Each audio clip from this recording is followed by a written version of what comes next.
రాజకీయాల్లోకి రావడం అనేది ఒక ఎత్తైతే, వచ్చిన తర్వాత తీసుకునే నిర్ణయాలతో ప్రజల మనసు గెలవడం అనేది ఇంకొక ఎత్తు. ఇప్పుడు 2 తెలుగు రాష్ట్రాల్లో కూడా, పక్కనే ఉన్న తమిళనాడులో కూడా ఇద్దరు నేతల గురించి గట్టిగా చర్చ నడుస్తుందని చెప్పుకోవచ్చు. ఒకరు ఆంధ్రప్రదేశ్ మాజీ ముఖ్యమంత్రి వైఎస్ జగన్మోహన్ రెడ్డి అయితే, ఇంకొకరు తమిళనాడు కొత్త ముఖ్యమంత్రి విజయ్. వీరిద్దరి రాజకీయ ప్రస్థానం, అలాగే వారు అధికారంలోకి రాగానే తీసుకున్నటువంటి నిర్ణయాలు ఒకే తీరులో ఉండడం అందరినీ ఆశ్చర్యపరుస్తుందని చెప్పుకోవచ్చు. ఒకరు తండ్రి వారసత్వంతో రాజకీయాల్లోకి వచ్చి పార్టీని స్థాపించి కష్టపడి పైకొస్తే, ఇంకొకరు సినిమా రంగంలో తిరుగులేని స్టార్ ఇమేజ్‌ని సొంతం చేసుకొని రాజకీయాల్లోకి అడుగుపెట్టినటువంటి వ్యక్తి.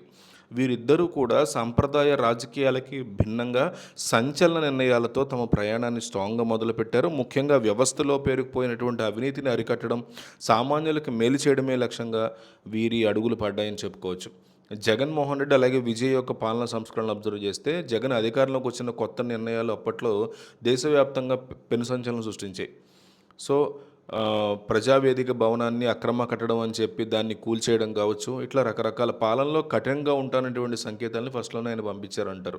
నిబంధనలకు విరుద్ధంగా ఏది ఉన్నా సరే, అది ముఖ్యమంత్రికి సంబంధించిన ప్రాంతం అయినా సరే వదిలేది లేదు అని అప్పట్లోనే ఆయన అధికారంలోకి వచ్చినప్పుడు నిరూపించారు. అదే సమయంలో ప్రాజెక్టుల నిర్మాణంలో జరుగుతున్నటువంటి అవినీతిని అరికట్టడం కోసం రివర్స్ టెండరింగ్ అనేటువంటి కొత్త పద్ధతిని కూడా ఆయన తీసుకురావడం చూసాం.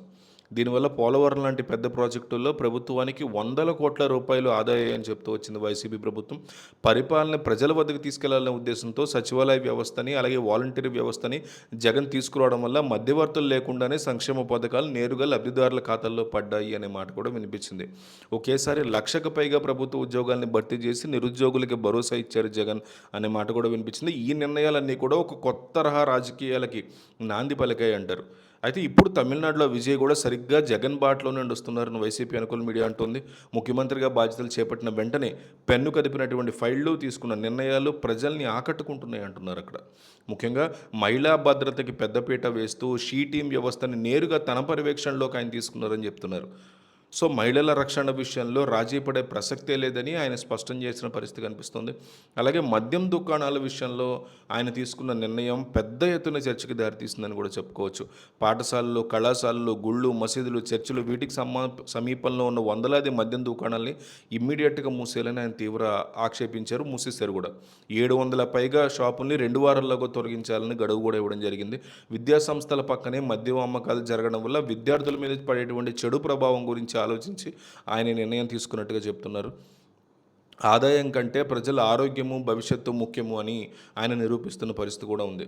ఈ ఇద్దరు నేతలు కూడా పాత పద్ధతుల్ని పక్కన పెట్టి కొత్త తరహా పరిపాలన అందించాలనేటువంటి ప్రయత్నాలు చేస్తున్నారన్న మాట వినిపిస్తోంది.